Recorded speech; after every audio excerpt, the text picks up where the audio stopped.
Welcome to the Teens Talk podcast, created by the Student Virtual Board of You Celebrate Diversity. You Celebrate Diversity supports students and teachers organizing locally, educating themselves and their peers, and taking action for inclusion and social justice. For more information, visit ycdiversity.org.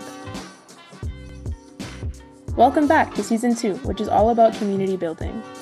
Today I'm joined with Wafa Saeed, and we'll be talking about community across the diaspora. Hello, everyone, and welcome to another episode of Teens Talk. This season is based on community building. Community is the backbone of culture. The right community provides you with much needed love and support. Everyone needs community, and it can look different all over the world. The important thing is building a community with the right intention, as well as understanding the possible obstacles you could face. Join with me here is Wafa Saeed. I'll let her introduce herself. Hi, everyone. My name is Wafa Saeed. I am Sudanese American, very proud Sudanese American. I have lived in Colorado my whole life. We came here when I was 3. Graduated from the University of Denver. I have my master's in biochem. And I have been a community leader and doing kind of community work for about, oh my God, I'm aging myself, but almost 12, 15 years now. And I'm glad to be here. Thank you for having me. Yeah, so Wafa actually is a family friend of mine. Like she said, she's been doing community work for a while now, ever since I've been growing up in Colorado my entire life. So a lot of what I've learned is definitely from her, which is why I really wanted you to be on here, because I thought it'd be really beneficial to any of the like students or any people that want to hear this kind of message, listen to. So with that starting, I wanted to talk about basically the theme, or I guess topic for this episode, is community building within diasporas. And for anybody who doesn't know what a diaspora is, there's, for me, the way I like to kind of break it down is it's kind of just more like your home away from home. Like it's your community that you guys have a shared like motherland, a shared second culture or first culture, depending on whatever your situation is. But you guys all like collect and organize together in a second location. So for me, that would be like the diaspora here would be like the Sudanese American community in Colorado. That would be like my home away from home, because my home, even though I wasn't born in Sudan, I still like visit enough and have family and like a life there. So that's how I would describe it. And so, yeah, I wanted to focus on community building in diasporas because a lot of the time people really focus on local communities, and they just kind of focus on like efforts you can do within your own, kind of, let's just say district or, city, maybe even state if you want. But they kind of like give up when it comes to issues that might be more national or international, but there's still efforts you can do and ways to help. And I want this to be something to encourage people to look for those kind of routes. So with that starting, I wanted you to start off with just your community kind of leader experience being a community leader, specifically within the Sudani community, or any community you want to like talk about really. And just maybe like we could start off with some main struggles you face that you want to like have kind of be known when people listen to this. Well, for me, when I started, it was more because of the fact that we were kind of one of the first families to be here in Colorado. So it was me and about 4 other families, and we were all the oldest girls in the family. So a lot of the American experiences, we were the guinea pigs for. And there wasn't anyone for us to go to in regards to, how do we fill out college applications? How do we apply for FAFSA? How do we get scholarships? And so it was hard to navigate the American lifestyle outside of your front door and navigate your Sudani lifestyle inside your front door, or as you enter your house. And so it always felt like we had to be 2 different people, and we weren't enough inside and we weren't enough outside of the house. And so being the oldest of 4, I didn't want my siblings to go through that. But then also looking at it from a community perspective, we had a lot of aunts and uncles, we call them aunts and uncles, or other families that would come to us with their concerns about their kids. And can you help them do this? How did you do this? How did you navigate that? And so, that was our kind of introduction to community support and community gathering. And from there, we started the student group. the Sudanese American student group, where we wanted to kind of help students get into college and navigate that life, but also just be that older friend, that older person you can go to that understands it. Um, like the life that we live growing up here is very different from the life that our parents live, you know, being immigrants here. So, and that there is a bridge between immigrants and for us, being from Africa, I think, and you know, being Black, we resonate more with the African American community. So we were able to build that bridge. Whereas our parents seem to be just on an island on their own. They don't really have anyone to relate to because they're so set in their ways. But we were able to have allies and we were able to grow that. We were able to learn from them and then come learn, teach our community.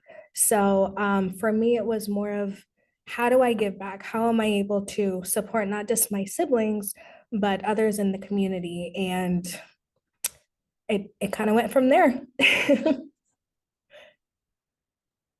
Yeah, I think the what you talked about was like really, really relatable. I think for me being the youngest, it was way more helpful having like, because my oldest brother was like, you guys basically like these are the kid. Like my oldest brother also immigrated, you know, and that's when he had to bridge the gap between like my parents and American culture, and like we also needed help. So it was really like all the oldest siblings just carried our families, Yeah. and Oh yeah. yeah. So I definitely, and we even like talk a little bit about that in the podcast with like mental health. That's a whole other thing. So, That's a but whole different thing. yeah. And That's a so, whole different. but, right. And so, but basically just that, those struggles you brought up, like I would want to like I guess ask like besides just you know the kind of cultural and generational aspect of it, were there ever kind of like specific kind of barriers or obstacles that kind of came to mind when like trying to, let's say, organize, or when trying to fund, or you know trying to just do like different ways to help the community, whether it's a specific event or like a cause or whatever, were there like specific, you know, you don't have to say like people, but like Mhm. kinds of people, or just, you know what I mean? Yeah. I think it was more of even through the student organization that we had kind of you know, we wanted to make sure that we celebrated our wins. So whenever we did I remember we did a lot of graduation events where we wanted to celebrate all the kids who graduated that year. And the funding for it was difficult because it was one, we were funding from our community, and yes, those are, you know, kids within our community, but it was we were looking at it from an American lens of yes, let's all celebrate each other, let's all come together. Whereas, you know, back home, it's you sell everyone kind of celebrates their graduate on their own.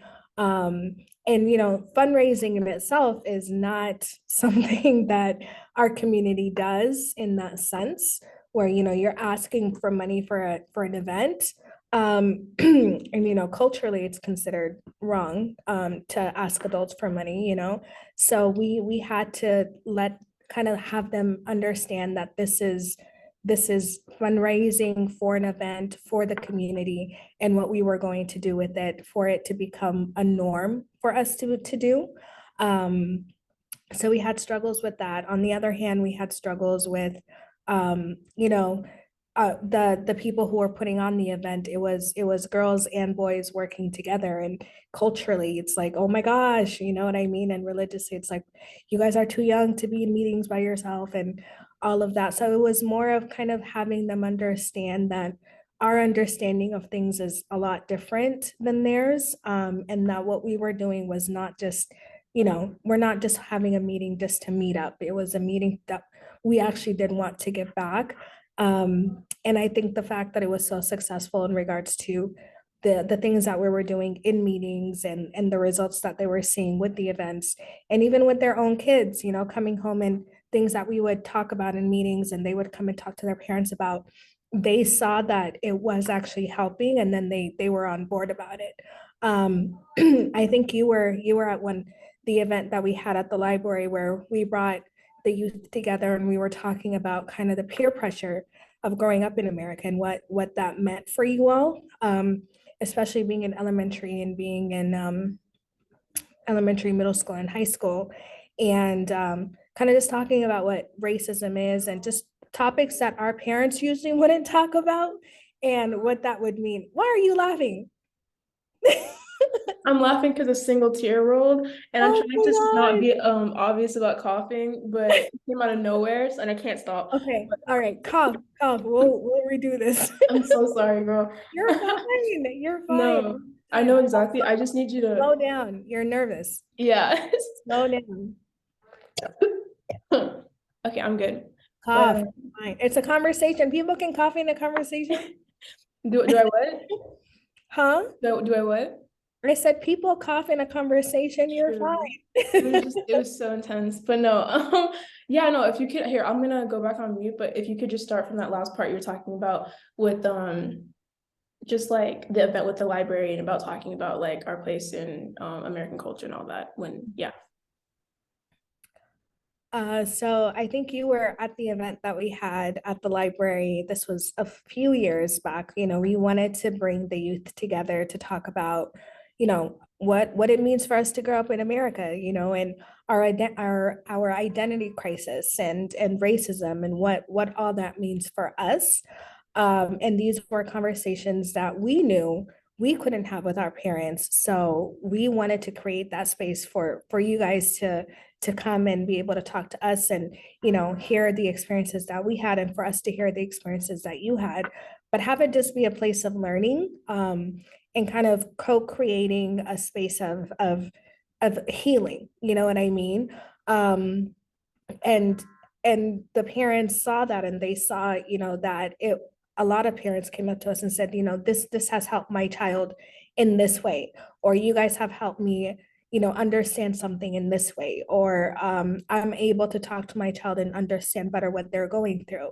And even though we weren't trained in was just a conversation. I think it led to opening up a lot of trust within the community, and that kind of helped shape a lot of the relationships that we have, not only with each other, but even with the way that the parents view the younger generation. No, I like that you already started talking about like the benefits of like what comes with, you know, taking some of those risks, even with those struggles. Because I also Mhm. remember that, and that was something, you know, it's a very, very stigmatized, very taboo to talk about mental health, for example. So the fact that this was such a like a dire, you know, conversation and such a like need to have, the fact that like we were able to, you know, at least have that with each other, even if our parents weren't really like supportive of that, I thought was really beneficial. And I think, like you said, it opened people's minds up a bit more. And yeah, like that, I was actually gonna bring that up. I was like, you have to kind of like, you know, foster some like trust within each other because that's the only way you're gonna get things done. So I was gonna, you know, like ask from those things that you talked about like benefits for the community, but like how are some ways you personally grew from like being able to be a community leader and like being like like I guess be able to be in a position to help organize so many like different like moving parts of like making a community work.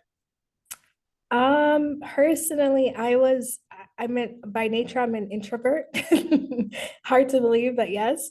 But it made me realize that I had something to offer, and there were people that were willing to listen, and there were people that were needing my help or needing the experiences that I had, but didn't necessarily know how to ask or, you know, approach it, or even be able to say like I'm struggling in this way, or I'm needing something in this way, and not realizing that there have been other people that have gone through the same thing.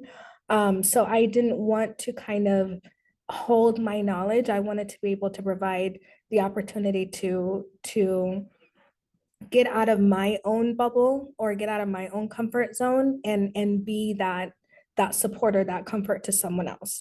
And like I said, being the oldest of four, I always take on the mom role. And so for me, seeing all of you guys and all the younger generation after me was more of, you know, our parents are great, our parents are wonderful, but there are just certain things that I know that I struggled with that I wish I had someone to help me with. And now I can be that person to someone else. So that definitely helped me in making sure that I was comfortable in knowing that someone that I knew or someone in my community didn't have to go through something alone, because I did. Thank you. Yeah, I think that, that's also part of like what I started to feel like we're trying to like volunteer a bit more and like help like here and there, because like I definitely feel like I wanted to be connected to my community more. And I didn't think that it just had to be in just culture, but in like actually like Mhm. working together towards any kind of goal, regardless of what that looks like.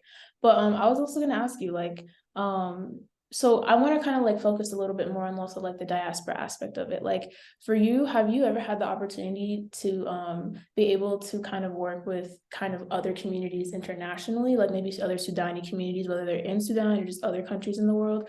And if so, like in what situations like did you were you able to kind of like have that? So I think after college, or actually in college, I was able to connect a lot more with people that were in different states that were kind of in a similar place that I was, like, first in the family or first in their community to go to college. And we were able to connect on that level and grow a community that way. And that's when the Sudanese Worldwide movement came about. I just had this idea to create a hashtag when hashtags were a thing. And any post that we put about Sudan or any post that we put about our community, to use that hashtag so we know who's out there through social media. So that was like one of our that was like, it went national and then went global. But it was a way for all of us to connect to each other through social media. So social media played a huge part in that. So we were able to meet Sudanese people or Sudanese people my age from different states, and go visit them or have them come visit us, and grow our community that way. And then when things started happening in Sudan, it was okay, well, now how do we connect with people in Sudan? We don't want to lose our connection to our country. So when with the hashtag, we started reaching out to people in Sudan and connecting with them. And anytime someone from here, we had a group chat, and whoever was going to Sudan, we always try to go like 10, 20 from here or from Canada or from wherever to Sudan and connect with people in Sudan. um, I actually helped my friend in Sudan co-create a organization called a Sudania Mentoring. And what it is that we offer anyone who is a professional or a college student here in America or in the UK or Canada, or anywhere globally that's not in Sudan. We come together and offer mentoring to girls in Sudan in regards to what we have done in our life and our careers and our education. What have we learned from being outside of Sudan? And kind of just be a voice for them, like, to look at things a different way, to be able to experience things a different way. Um, and that went from our first year, we had 10 mentors and about 12 mentees, to now over 300 mentors and over 400 mentees. And that's in Sudan, ranging from middle school, high school, and college. So we were able to co-create that organization, and it has been wonderful since. Um, let's see. And then when things in 2019 with the revolution, that kind of brought the Sudanese diaspora closer together. We started kind of creating WhatsApp groups and organizing ourselves and kind of creating work groups in regards to what are we wanting out of this? How are we able as a community here, as a diaspora here in all 50 states, be able to support our families back home? So we brought back the hashtag, the Sudanese Worldwide hashtag. We were able to connect with celebrities. We were able to connect with congressmen. We were able to connect with senators. We were able to connect with Wyclef, who created a song for Sudan, and it became, the Blue for Sudan movement that was global. You know what I mean? And it was all done through just the organizing of all of us from different states coming together and saying, what is it that we can do to make sure that our people in Sudan are heard? No, that's the thing that I think is like one of the most impressive about Sudanese people in general, even if it's not like even like regardless of I guess where they're from, it's just like the organizing I think is just always like very solid. Like I've just seen that so much can get done. Look, whether you think of it locally or statewide, nationally, internationally, whatever, like the groups that do get together get things done. And I think the fact that you're able to connect with that many people just like, you know, goes to show that a lot of people I feel like have this idea that like, well, this isn't going to do anything. Like it's out of my hands. And the thing is that that's what they want you to think though, is that like, I can understand, I think in certain situations, and that's actually what I want you to answer. I want you to like, tell me how, in your experience, but like, I've always believed in certain situations, like you definitely in certain ways, if how you use social media, it could definitely be like useless, but there's also other ways that are very, very strategic and useful and have like gotten a lot done. So do you think you could just touch a little bit on like some of your experience like using social media or any kind of networking or outreach, and like some of the best ways that you've seen like be the most productive and get the most done? Yeah, social media has been a lifesaver for for community planning and community organizing for me at least. Because there are so many of us that are in different states and we, you know, each community is different. So the community in Colorado might be more active than the community in another state or vice versa. So being able to connect with people that have similar minds and that are doing the same work and say, okay, what has worked for you that I can kind of adopt, and what has worked for me that I can, you know, lean on and give to you and have you be able to work for your community, has really helped us in kind of just coming together and letting people know that we're not the only ones doing this work, but also letting our communities know that, hey, there are other people out there, they're thinking the same thing you are, but this is what we can do in order to show that there is power in numbers. And I think a perfect example for that is again in 2019 with the revolution for SAPA, for example. Even though SAPA was known on a national scale, when I started the chapter here in Denver and I was the CEO for it, it was reaching out to different communities and saying, hey, this is what we're doing. How can we get your community on board?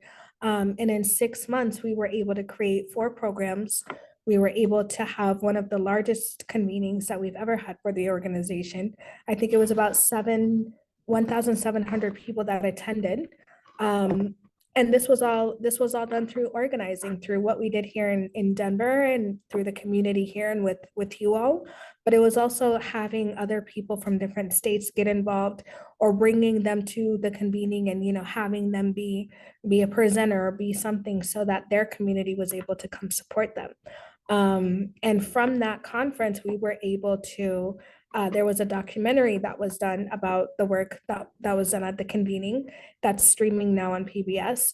And from that, we were able to actually hold a protest in DC for what was happening in Sudan. And there was about probably 20 of us coordinating from different states, but we were able to have 7,000 people come out to that protest from all over America. So that just goes to show that there are power in numbers, and when you use social media to kind of connect each other and realize that, you know, each person can hold some part of the work, it can benefit you. And I mean, you're always going to have those that say, you know, this doesn't work, protesting doesn't work. But America was built on protesting. You know what I mean? It may be the first step, it may be the second step, it may be the third step, but being consistent and realizing that you have people who do want to do something and bringing them together is what's going to make a difference, whether you're protesting one day and sitting with Congress another day, or protesting for a couple of months. It will have an effect. No, thank you. That's the thing that I think is just so, I think frustrating about trying to be somebody who's like, who wants to make change regardless if that's going to be what they go into as their career, because everybody just like looks at you crazy and like everybody thinks you're a liberal snowflake or whatever. And so, you know, it's definitely frustrating. But like moving into, I guess, right now, for example, if you don't mind, actually, do you think before we get into like, more into these questions, I was wondering if you could actually just give some background context to like what's going on in Sudan currently, because I think this would really help people understand why so much effort goes into and why we have to do things certain ways because of just how dire the situation is, and why they should like kind of like, I guess, just kind of inspire other diasporas to do the same if they see the same thing happening in their own country. Yeah, for sure. So since the revolution in 2019, there was an agreement between the military and the militia to kind of come together and try to build on, this political agreement that they would let eventually the civilians kind of, take control of the country and build towards democracy. And on April 15th, the militia went on one side and the military went on one side, and they're basically fighting each other. So this has no civilian interaction at all. The civilians are not involved in this. This is 100% the military and the militia that are fighting each other for power. And it has caused many Sudanese families to abandon their homes and be able to try and seek refuge in bordering countries. There has been water shortages, there has been shortages, and because of all of this, of course, there is a shortage on medicine. So there's a lot of people that could have been saved just by receiving their medication that we've lost. There are families that during their flee to seek refuge have been killed in the process. There are families that have lost their homes that either the military or the militia have taken over. And it's fueled by other countries like Russia that are giving the military or the militia the fighting jets or the ammunition. So it's really a power play, and it's caused 400,000 people to become refugees overnight, and God knows how many more have died.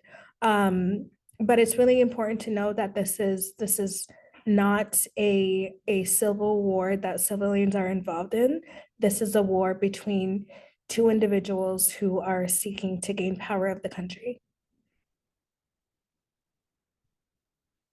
Thank you. Yeah, I think I think a lot of people like I talk to at least who aren't Sudani, they will like oftentimes will just know that Sudan is just unstable, or that Sudan is just like going through something because there's just honestly too many conflicts to choose from.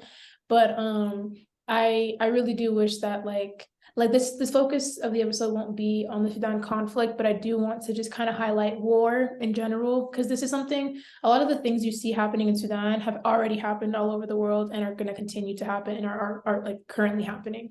And it's important to talk about like community building during a time like this, because there are so many people, like for example, I actually, for example, know some like girls that have been raped, right, like systematically raped by soldiers or by officers, because that's kind of something that happens when you like during war. It's like it's like a tactic used to torture people, and they are so focused on evacuating and leaving that like by the time they've already done that, they're just not even like, they don't even know what to think. And the thing is, because of the kind of culture in general, I think that in this kind of society, in this time period in life right now, is still like kind of like, I guess, working through, is just that you're still shamed and shunned for being assaulted. And so you need community, you need people that can empathize with you and help you and remind you that none of this was your fault. And so I wanted to ask, like, how do you kind of focus on like fostering more trust and community during times like this, where it's not just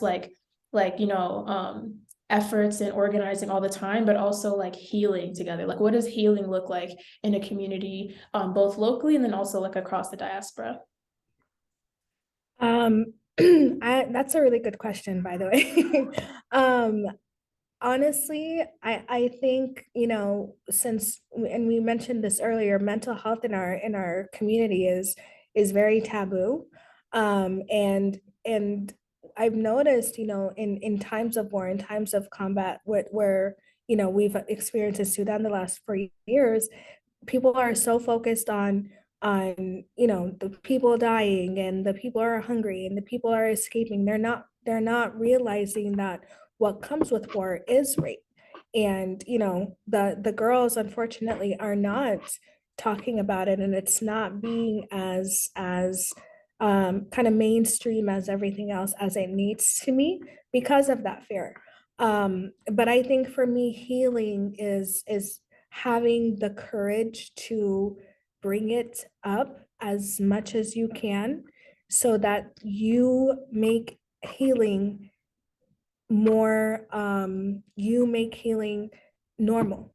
You normalize healing. You normalize the fact that this is something that is happening. This is something that is happening to our girls. This is something that is happening to our women.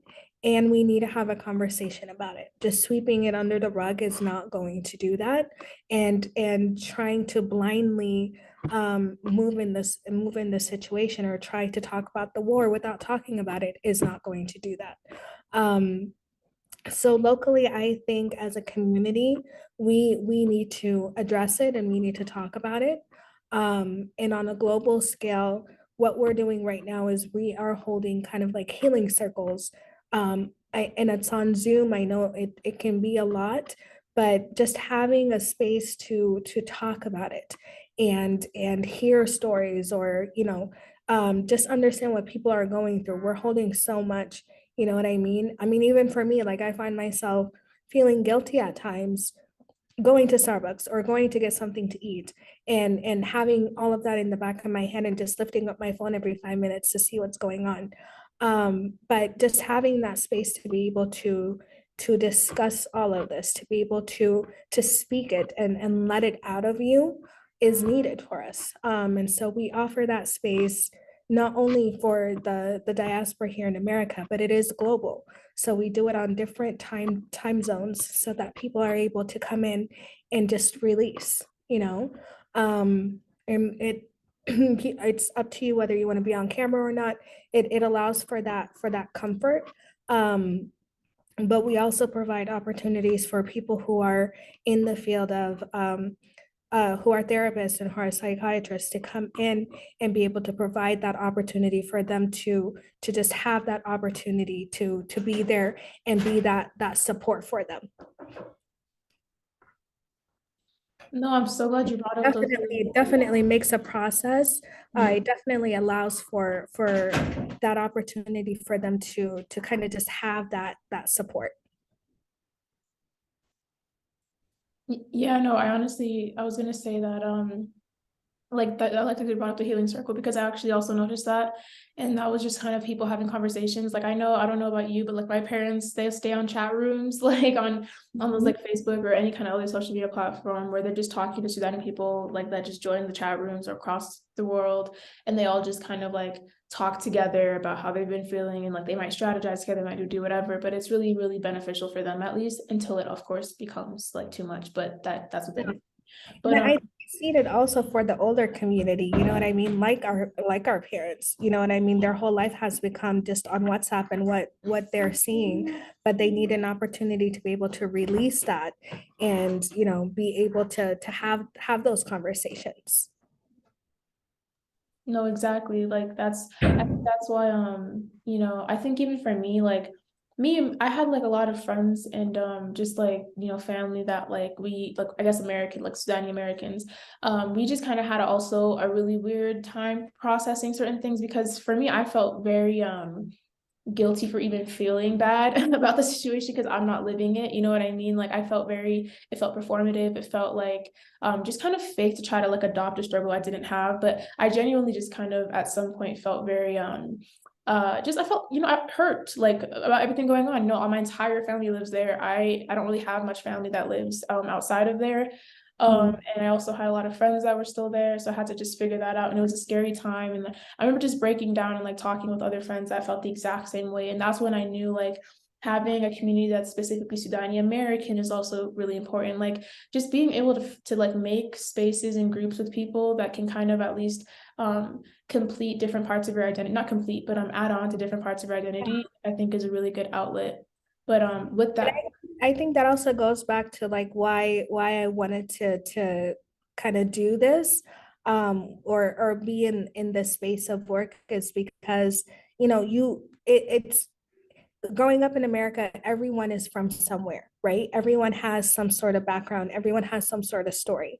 But it's great to connect with all those different people and learn from each other and have all these similarities and differences because it allows you to grow as a person, right? But it's also comforting to know that I'm not dealing or I'm not struggling or I'm not facing certain things alone. And I have this community here in Colorado that it's someone who speaks the same language. It's someone who eats the same food. It's someone who has the same pronunciation of my name. It's someone who, I can say something that's related to the country or to the culture and they'll understand it outside of just my house, outside of just my family. You know what I mean? And to have that community not only helps you to be stronger and to fully grasp who you are, but it also makes you proud in knowing that I'm not the only one. I'm not the only one that is different. And different, being different is sometimes to other people, difficult, but it can be seen as something that people bully you for, right? Kids can be cruel, and when you have someone who you can relate to in those different ways, it brings that sense of calmness. You know what I mean? That you're not as different as you think. There are people there that are like you, that are going through the same thing you are, and you're able to call that a family or call that a community. So I think for me it was more of I didn't have that. I didn't have someone that I can go and say, hey, I don't know what a FAFSA is. And I feel like if I said that in school, I would be looked at as, well, what's wrong with you? You know what I mean? But to for example, with you, when you came to me and said, hey, can you help me with writing a reference letter or something? It was there wasn't that need of, oh, I don't know what this is, or I feel weird asking. It was just as someone who knows or went through it and is able to support me. no, I'm really glad you brought that up because like networking is a big part of community building and being a part of a community. Like networking, it doesn't have to sound so like, Right. businessy. Like it's genuinely just making connections for like Yeah. whatever you need to make connections for.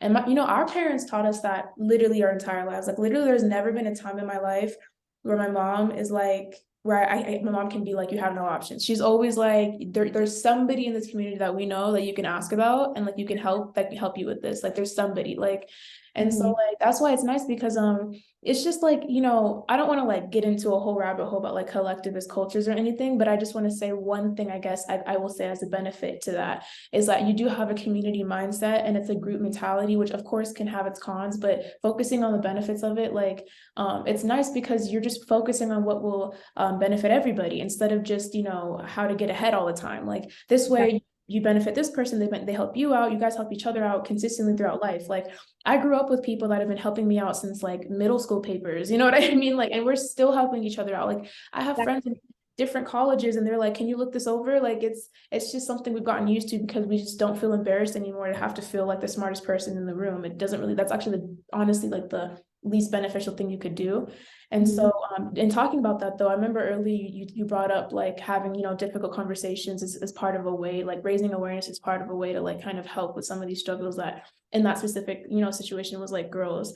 But in general I know just like growing up with you too in the community, we've had a lot of different like Q&As and like listening and conversation sessions, and I wanted to talk a bit about that. Like I wanted to ask you before we get into any like other aspects of it, first of all, like what was it like trying to sell people on like having like coming and participating in that, whether they're speaking or asking the questions? Like at first, how did you like kind of sell that idea? Because I know like one thing about Sudani parents is they're very stubborn too. So like, there's that. But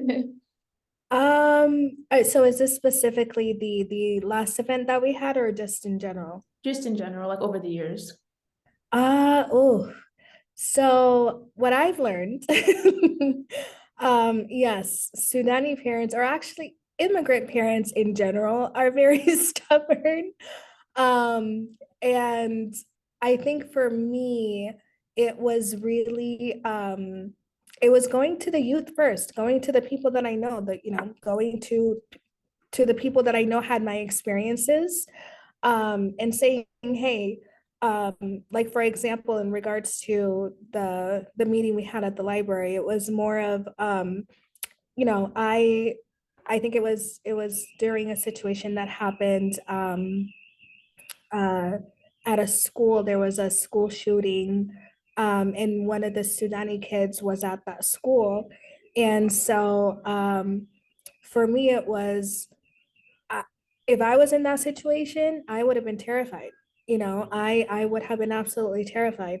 So I know that person is terrified right now, and probably doesn't have someone to lean on, or be able to express his feelings to his family the way that they can express to someone who has gone through the American system as an immigrant.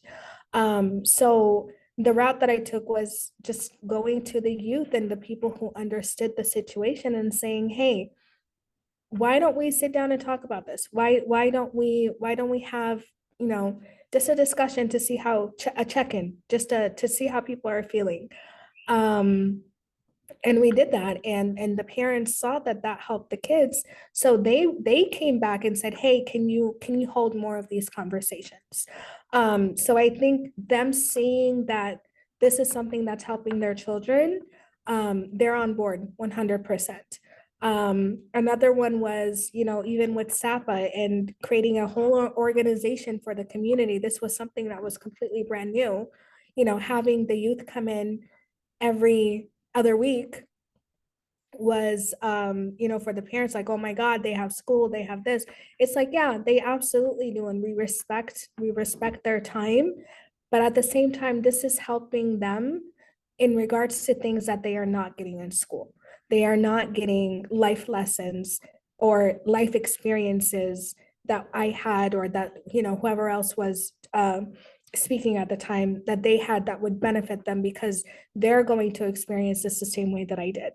Or that they're not going to have spaces to talk about what type of personality they have, their 16 traits and personality, or how to deal with people in a workspace. And those conversations don't happen in school. Those conversations aren't a conversation that you can have with American friends, because your experiences are going to be different. um, and so I think when they started to realize that, we're doing things a little bit differently, and we're actually catering to the immigrant in us, rather than just catering to the American in us, they were able to accept it, and they were able to want to be a part of it. Um, and then that's how we were able to get the parents on board. No, I really appreciate the breakdown, because honestly it's something that I think like people think it, like you explained all of that, and it's not easy at all. Like it takes a lot of like effort really, and just you got to really be intentional with like your timing and what you say. You got to sell them on it, honestly. So Mhm. one question I had was like, was there ever a time when, like, let's say it doesn't really matter if it was youth or not, but just anybody who was having those questions, let's say, like answering the questions, I mean, did they ever feel that there was ever a moment for them personally where it kind of backfired for them, where they were trying to be open and honest, and just like be honest about like what the situation is or how they feel about a certain topic, whatever, and then they felt like they couldn't come forward anymore because after that they were still kind of, I guess, what's the word, not really inspired anymore to speak up for themselves. I guess what I'm trying to get at is just like, do you feel like sometimes, we'll have the right idea and like the youth will try to go and like, get their point across and all of that. And but then the disconnect is just so big that like sometimes you just kind of like you'll have, it's like hit or miss. Like you'll just have sometimes where you fail and the conversation just goes nowhere. And if Oh so, yeah. how do you deal with that? How do you come back from that? Because I know that would like discourage, that's the word I'm looking for, discourage a lot of people. Um, I guess yes, to answer your question, yes, absolutely. Um, but for me, what keeps me coming back is just knowing that sometimes it's more than just, having me as someone they can go to, but just, letting them know that there's others that they can connect with if they don't connect with me. But also, I don't always have the right answer, right? Like I'm not gonna know everything. I don't know everything. But leaning on those that I do know that I can go to and letting them be a resource as well. And like each generation is different, right? Each generation is going to have their struggles or their questions that sometimes the older generation or my generation may not know. But being able to say, like, hey, you might want to connect with so and so who's closer in their age group, but to build that trust, there has to be that trust within, your circle or your group of people that you can go to, and let the people that are older or the people that aren't in that generation just be an advisor, or just be as that someone that can connect you to who you can be able to speak with. That's what keeps me going. Because I know it's hard. I know it was hard for me to express how I felt because I didn't have anyone. So I was expressing it to people who were younger than me. But it was easy for me to do that because I wanted the help. And when you're able to come and be able to express yourself, that's a sign of you wanting help, right? So if it backfires in some way, it's on us to make sure that you're still able to be heard and you're still able to get the help that you need, but not to push you out in any type of way. Everyone struggles differently, and we need to understand that and just be able to provide that space for people to trust in that it is a work in progress. No, yeah, that's I think that's like essentially what it is at the end of the day, is just to have at least this the option, the space to have it. And that's, I'm glad you like brought up that like you don't have all the answers, because I think some people, which is like what I'm trying to get people to understand, is like they'll have maybe a rough experience, whether it was in school or a club or whatever, right? And it's totally valid, like whatever the experience might be. But then they just kind of give up on like community in general. You know what I mean? Like, and I can understand like some of it definitely comes from trauma. Like even me personally, there were times where I really got frustrated with like not being able to be heard, or not being able to just like live my life the way I want to with respect to how people live their life. Like I don't want to have to feel like I need to defend every decision I make all the time. But however, I still didn't think that that meant that for me, I needed to just cut off every Sudani person I know. You know what I mean? Like that was just not something I wanted for myself at all, because these are still people I like grew with. So for me, I think like you said, like you don't know have all the answers, and I don't think people should believe in kind of like a hierarchy system where there's always one person, because that's putting way too much pressure on that person, one. Right. And then Right. two, it's not really realistic, because like the more the merrier, like the more Yeah. brains in a situation, like the better the outcome. Like just having different kinds of personalities in this space helps with finding somebody that might understand you better than this other person, and they can benefit you in so many ways. But with that all being said, I wanted to just kind of also go back to a little bit about, and if you feel like, let me know for sure if you definitely can't like really answer that, the specifics of it, since sometimes organizing doesn't mean you like the logistics of every aspect of it. But I was wondering if you knew a little bit about how funding worked when it came to dispersing aid, like directly to Sudan, for example. Like that's an example I'm going to use just because what's it called? Just because I want to understand just how like organizing, how far it goes. So and also I'm going to edit this part out. We'll wrap up. Okay, what time do you have to leave exactly? They called me like 3 times. So Okay. Let's wrap up in like one last question, if that's okay with you. yeah. Okay. I'm gonna just start from here. Yeah. So basically, how does dispersing aid directly to, let's say, like Sudan, for example, work? Like how do you get the people together? Who do you send it to? Who's like, or like, in charge of this and that? Like how does it work basically?